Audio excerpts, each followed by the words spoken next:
నమస్తే మేడం.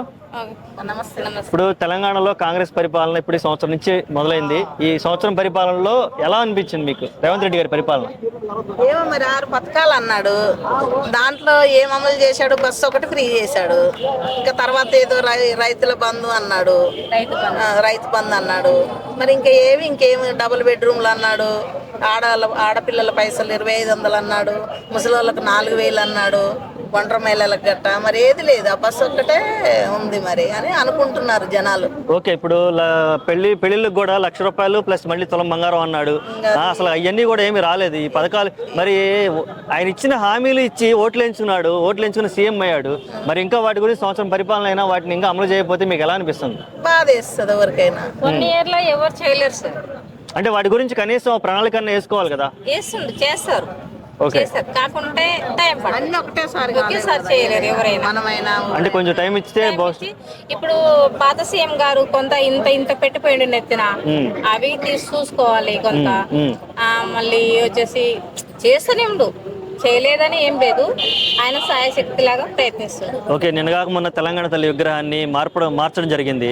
అంతకుముందే చాలా బాగుంది, బతుకమ్మ ఉంది, మంచి కళకళలాడుతూ ఉంది అన్నారు.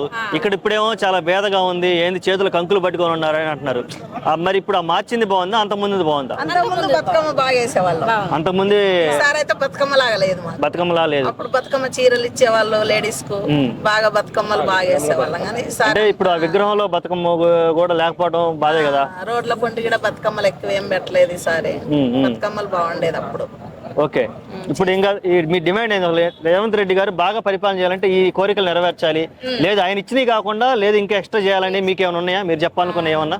ఇంద్రమ్మ ఇండ్లు అని ఒకటి, మళ్ళీ నిరుద్యోగులకి జాబ్లెస్ అనేది ఒకటి, అది జాబులు లేక చదువుకున్న పిల్లలు చాలా మంది ఏదో ఒకటి కల్పిస్తానన్నారు, ఇది ఇంతవరకు ఇంకా నెరవేరలేదు. ఓకే, ఇప్పుడు సడన్ గా ఇల్లు కూడా కూల్చి హైడ్రా అనే ఒక వ్యవస్థను తీసుకొచ్చి ఇల్లు కూడా కూల్చేస్తున్నారు.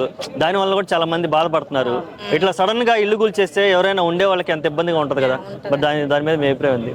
బాధగానే ఉంటదండి. ఉన్న పిల్లలతోటి అన్ని గోల కొట్టేస్తే పిల్లలు పెద్దలు ఈ చలికి ఎక్కడ ఉంటారు చెప్పు? వంటేంది తిండేంది అట్లా ఉంటది కదా బాధ. మాకే టీవీలో చూస్తుంటే బాధ వేస్తుంది.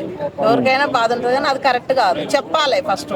ఇక్కడ ఇల్లు ఇచ్చి ఇండ్లు కూల కొడుతున్నాం అంటే అది ఒక మంచిగా ఉంటుంది. ఏమన్నా మాకు ఎక్కువ మాట్లాడనీకైతే రాదు, అట్లా అనిపిస్తుంది అన్నట్టు జనాలకు. అయ్యో అట్లా కూలగొట్టే ఇట్లా కూలగొట్టే అని బాధలు కొంతమందికి ఉంటాయి అన్నట్టు. ఓకే, ఇప్పుడు ఏదైతే ఉచిత బస్సు ఒక్కటి పెట్టారో మహిళలు అందరూ ఉధృతంగా వెళ్ళిపోతున్నారు. దానివల్ల లాభాల కంటే కూడా ఎక్కువ నష్టాలు, వివాదాలే ఎక్కువ ఉన్నాయి. ఒక మహిళ డ్రైవర్లకు డిమాండ్ ఎక్కువైంది. ఆడవాళ్ళు అంటే లెక్క చేస్తలేరు, రోజు గొడవలే వాళ్ళతోటి. ఓకే, వాళ్ళ ఇంట్లోకి వెళ్ళి ఇచ్చినట్టు, వాళ్ళు ఏదో సొమ్ము ఇచ్చినట్టు, గవర్నమెంట్ సొమ్ము తినుకుంటా. లేడీస్ అంటే ఇంత కేర్ చేస్తలేరు డ్రైవర్లు గానీ కండక్టర్లు గానీ. మీరు ఏమన్నా అనుకోరు, నేను రోజుకి ఒక్కరితోనన్నా గొడవ పెట్టుకుంటా డ్యూటీ పోయేటప్పుడు. ఓకే ఓకే, కండక్టర్ అయినా డ్రైవర్. మీరేమంటారు? లేడీస్ కి రెస్పెక్ట్ లేదని నేను అంటాను. అంటే వచ్చిన కాడ నుంచి లేడీస్ కి రెస్పెక్ట్ లేదు. బస్సులు కూడా ఆపరు. స్టాప్ లో ఏమన్నా అంటే ఏంటి అంటే పైసలు ఏమంటారు, సరే సారీ పైసలు ఏమంటారు, మీరు ఏమైనా పైసలు ఇచ్చి కొన్నారా, మేము కూర్చుంటాం అంతే. అది పద్ధతి, కూర్చోవచ్చు, అది పర్వాలేదు. లేడీస్ కేటాయించిన దాంట్లో మునుపు ఎలా జరిగిందో అలాగే జరగాలి. ఇప్పుడు ప్రత్యేకంగా ఏదో మేము పైసలు ఇచ్చి కూర్చుంటున్నాము, మీరు నిలబడండి అంటే చచ్చినట్టు నిలబడిపోతున్నామండి. ఎంత ఒక 200 కిలోమీటర్ దూరం దాకా నిలబడతారా మహిళ? నిలబడలేరు, అస్సలు ఎవరు వాళ్ళు. నువ్వు మనీ ఇవ్వలే, నువ్వు నిలబడాల్సిందే అనేది ఇది బాలే. ఓకే, అంటే దీంట్లో కాకుండా ఇంకా వేరే ఉపాధి కలిగి బస్సులు కూడా తక్కువ పెట్టాడండి. అప్పటి లెక్క బస్సులు ఎక్కువ లేవు. ఫ్రీ బస్సులు పెట్టిన కాడ నుంచి చాలా తక్కువైంది. ఎందుకంటే మేము రెగ్యులర్ గా డ్యూటీ చేస్తాం కదా, మాకు తెలుసు బస్సులు రోజుకి ఎన్ని వచ్చాయి ఏంటి తెలుసు. చాలా తక్కువ పెట్టాడు. లేడీస్ అయితే ఫుల్ అయిపోతారు, చాలా ఇబ్బంది అవుతుంది. ఇప్పుడు దీన్ని కంటిన్యూ చేయాలంటారా, లేదా తీసేస్తే బాగుంటుంది అంటారా?